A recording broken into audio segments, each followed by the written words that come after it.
Hello students. आज इस video में मैं आपको एमजीएस यूनिवर्सिटी बीकानेर के द्वारा जारी एक अधिसूचना के बारे में बता रहा हूँ।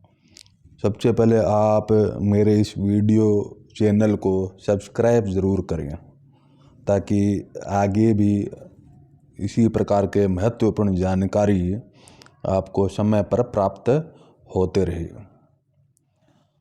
बीकानेर यूनिवर्सिटी द्वारा जो एक अधिसूचना जारी की गई है वो सेमेस्टर एग्ज़ाम से संबंधित है।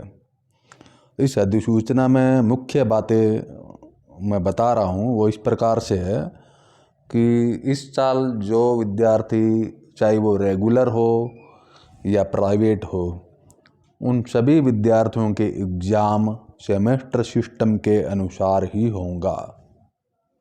सेमेस्टर सिस्टम में हर 6 महीने से एग्ज़ाम होते हैं। पहला सेमेस्टर का एग्ज़ाम लगभग अनुमानित डेट 15 जनवरी के आसपास हमें ध्यान में आ रही है कि 15 जनवरी के आसपास एग्ज़ाम शुरू हो सकता है। इस सेमेस्टर एग्ज़ाम में जो पेपर आएगा वो मल्टीपल चॉइस क्वेश्चन टाइप का आएगा। इस मल्टीपल चॉइस क्वेश्चन टाइप में 40 क्वेश्चन आएंगे। आपको टाइम मिलेगा 1 घंटा 30 मिनट का। 1.5 घंटे में आपको 40 क्वेश्चन हल करने होंगे।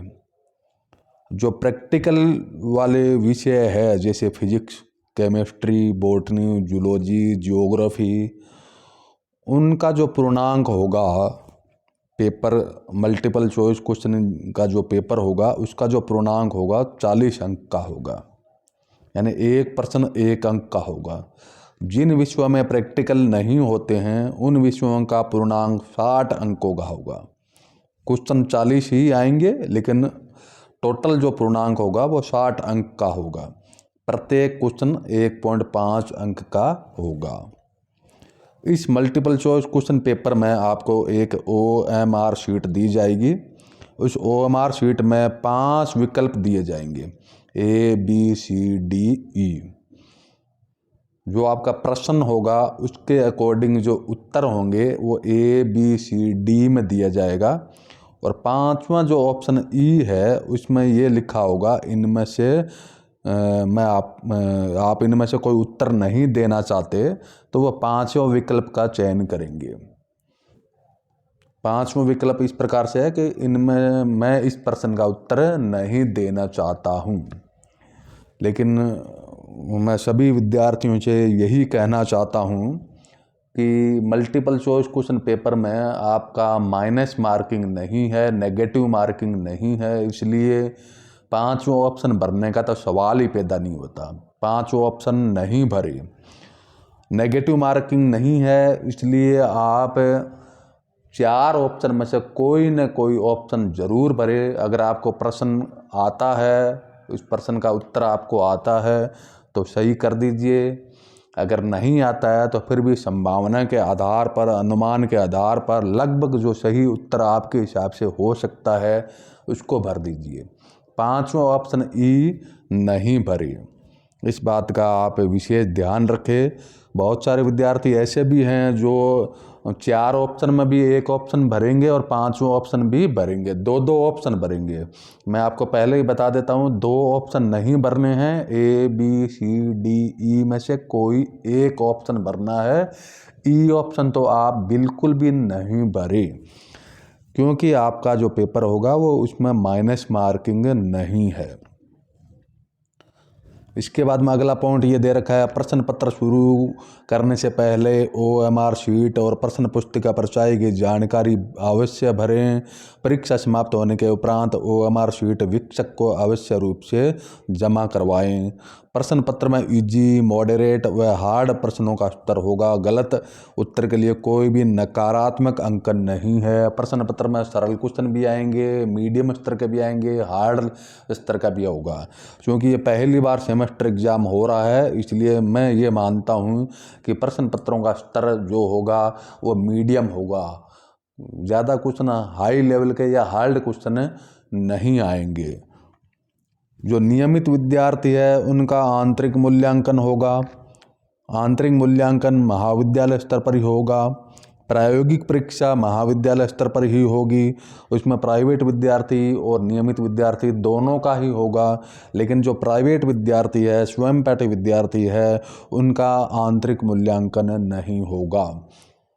प्राइवेट विद्यार्थी है, उनके जो थ्योरी पेपर में जितने अंक आएंगे उसी अनुपात में आंतरिक मूल्यांकन दिए जाएंगे।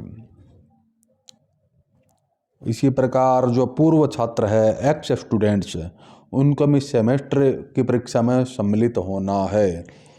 पूर्व छात्र है, एक्स स्टूडेंट है, उनका आंतरिक मूल्यांकन और प्रायोगिक परीक्षा महाविद्यालय स्तर पर ही होगी।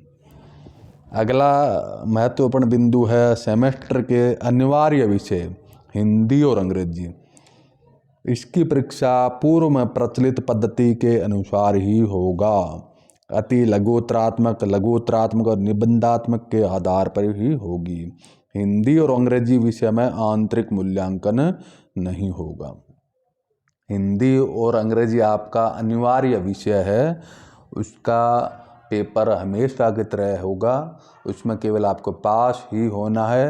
हिंदी और अंग्रेजी के नंबर आपकी मार्कशीट में, आपकी डिग्री में नहीं जोड़े जाएंगे और इस बात का विशेष ध्यान रखें।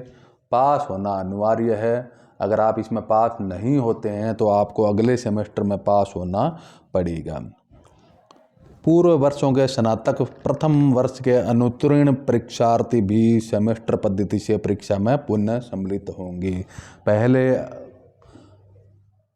फर्स्ट ईयर के जो विद्यार्थी जो अनुत्तीर्ण हो चुके हैं, उनको सेमेस्टर पद्धति के अनुसार एग्ज़ाम देना होगा। सेमेस्टर पद्धति के अनुसार ही प्रैक्टिकल एग्ज़ाम भी देना होगा।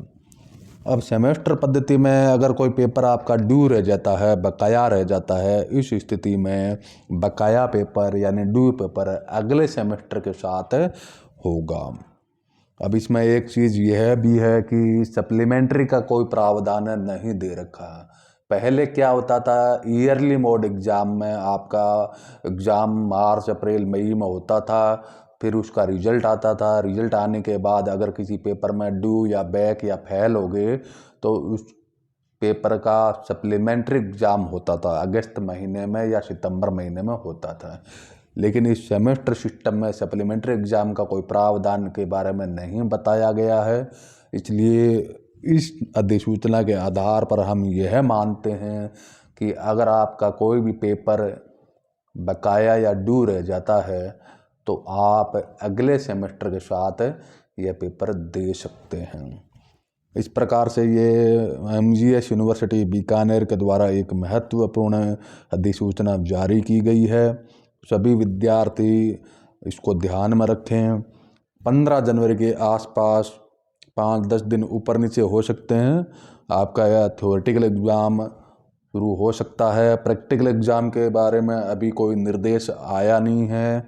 प्रैक्टिकल एग्ज़ाम सेमेस्टर एग्ज़ाम से पहले होंगे या सेमेस्टर के थ्योरी एग्ज़ाम के बाद होंगे, इसके बारे में अभी हमारे पास कोई निर्देश नहीं आया है। तो इस प्रकार से ये अधिसूचना बहुत ही महत्वपूर्ण जानकारी है। सभी विद्यार्थी इसको ध्यान में रखें और मेरे इस वीडियो को सब्सक्राइब ज़रूर कर देवें, ज़्यादा से ज़्यादा विद्यार्थियों को शेयर कर देवें, ताकि ये महत्वपूर्ण जानकारी आपको समय पर आगे भी आपको मिलता रहे। बहुत बहुत धन्यवाद।